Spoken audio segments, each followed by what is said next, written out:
Hi foodie friend, my name is Chef Jessica Ann with Savory Experiments and mysaucerecipes.com, and today we are making an edible sugar cookie dough.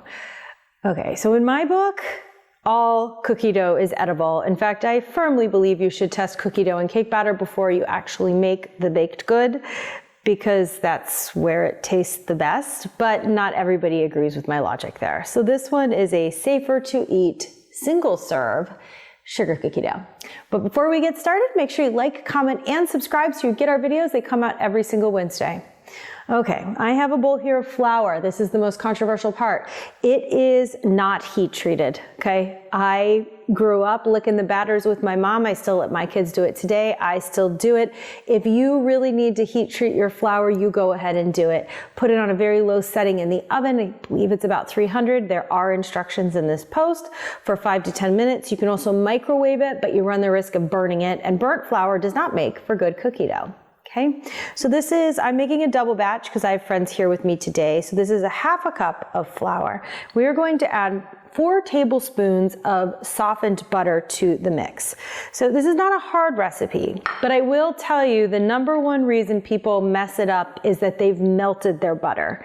Instead of letting the butter soften, they put the butter in the microwave and melt it. And then they'll end up needing more flour, and then the texture is all off.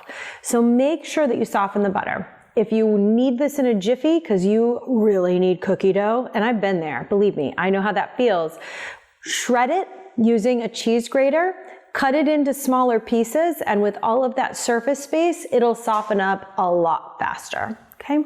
I also have, I think it's 1/4 cup of sugar. Sorry, I measured these out a while ago. And a half a teaspoon of vanilla. Ooh, a little bit more vanilla there. No one's gonna be mad at it, right? A dash of salt. You know I like sweet and salty, so that does not make me unhappy one bit. And I have one more ingredient over here. It is milk. I don't know if I'm going to need that milk or not. So why would you not know if you're going to need milk in a recipe? Well, it really has to come down to the butter and the amount of moisture and humidity that are in the air that day. And if you like a softer cookie dough, maybe you want a little bit more milk right from the get-go. If you're looking for more of a sugar cookie cutout kind of cookie dough, I'd recommend skipping the milk, making sure you have nice soft butter. And as you can see, you kind of press all these elements together until they start to form almost like a crumbly mix, like a pie crust.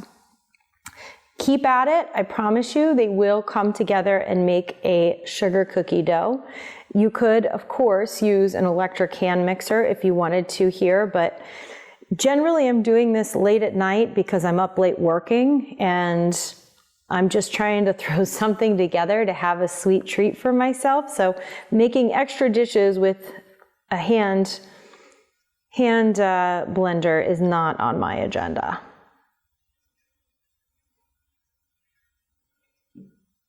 Okay, keep mixing. This does take a little while to get your arm workout in. I am going to add a tad bit of milk. Just a little bit. You don't want to get to that point where now you're adding more flour just to compensate for the milk that you've added. Okay, as you can see here, it's come together just like cookie dough does. Now I've touched it.